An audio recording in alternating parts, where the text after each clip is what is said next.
نحث الخطى نحو درب الجنان ونرسم دربا للقيا الرسول. أخذنا طريقا نريد الحياة لنضمن فيه العلا والوصول. الحمد لله، وصلى الله وسلم وبارك على سيدنا ونبينا محمد وعلى آله وصحبه وسلم تسليما كثيرا. يقول الله جل وعلا في كتابه الكريم: واعتصموا بحبل الله جميعا ولا تفرقوا. تدل هذه الآية أيها الكرام على أهمية الاجتماع وأهمية الاتحاد وأهمية الاجتماع فيما بين المسلمين في مؤاخاتهم ومؤازرتهم وكذلك نصرتهم لدين الله ولكتاب الله ولسنة رسول الله صلى الله عليه وسلم.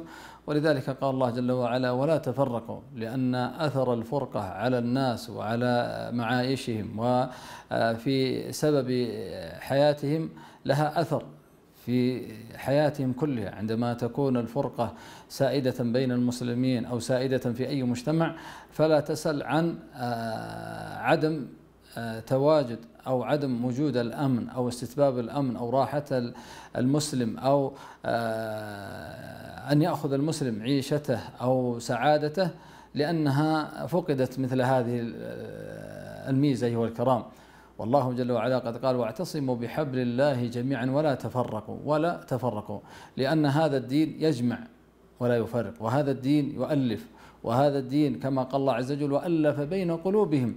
فعندما يتآلف المسلمون فيما بينهم ويتواد المسلمون فيما بينهم، ورسول الله صلى الله عليه وسلم قد ذكر عليه الصلاة والسلام في هذا الشأن الذي ذكره عليه الصلاة والسلام في توادهم وتعاطفهم وتراحمهم وتكاتفهم كمثل الجسد الواحد إذا اشتكى منه عضو تداعى له سائر الجسد بالسهر والحمى. وأثر الاجتماع للمسلمين وتآلفهم وترابطهم وتكاتفهم في وجود واستتباب الأمن منوطا بما بينه الله جل وعلا عندما قال: يا أيها الذين آمنوا أطيعوا الله وأطيعوا الرسول وأولي الأمر منكم.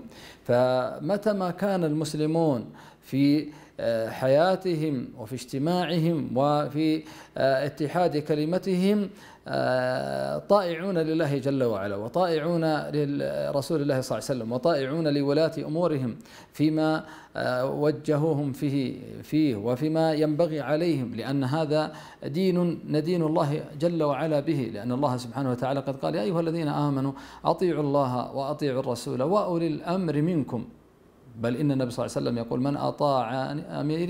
من أطاع أميري فقد أطاعني، وكما قال صلى الله عليه وسلم. بل إنه يقول عليه الصلاة والسلام: عليكم بالسمع والطاعة وإن تأمر عليكم عبد حبشي، لأن المسألة مسألة طاعة، وما وراء هذه الطاعة أيها الكرام إلا الاطمئنان. ولذلك ما رأينا مما رأيناه ممن خرجوا على ولاة أمورهم وناصبوا لهم العداء وأظهروا لهم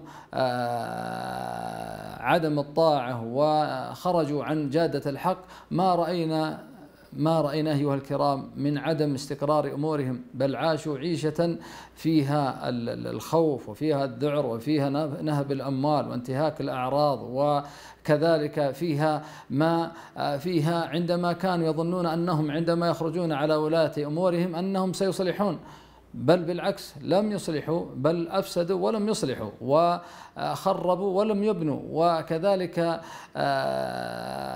لم تعد حياتهم مطمئنة. وإننا ولله الحمد والمنة ما نعيش في هذه البلاد المباركة من أمن وأمان ورغد عيش واطمئنان واستتباب لهذا الأمن الذي نعيشه في أروقة هذا البلد المبارك وهذه البلاد الطيبة المباركة، الذي يجعلنا ولله الحمد والمنة نحمد الله جل وعلا صباحا ومساء في ظل هذه الدولة المباركة وفي وجود ولاة أمورنا حفظهم الله وبارك في جهودهم. ونسأل الله سبحانه وتعالى أن يوفق ولي أمرنا بتوفيقه، ونسأل الله سبحانه وتعالى أن يوفق ولي عهده إلى الخير والصلاح والتقوى والبر، وأن يعينهم جميعا على أداء هذه المهمة. ونسأل الله سبحانه وتعالى أن يحفظ لنا ما نحن فيه من أمن وأمان ورغد عيش واطمئنان، وأن يكفينا شر كل ذي شر، وأن يحفظ بلادنا وبلاد المسلمين، إنه ولي ذلك والقادر عليه. والله أعلم. صلى الله وسلم وبارك على نبينا محمد. نحث الخطى نحو درب الجنان ونرسوم دربا للقيا الرسول. أخذنا طريقا نريد الحياة لنضمن فيه العلا والوصول.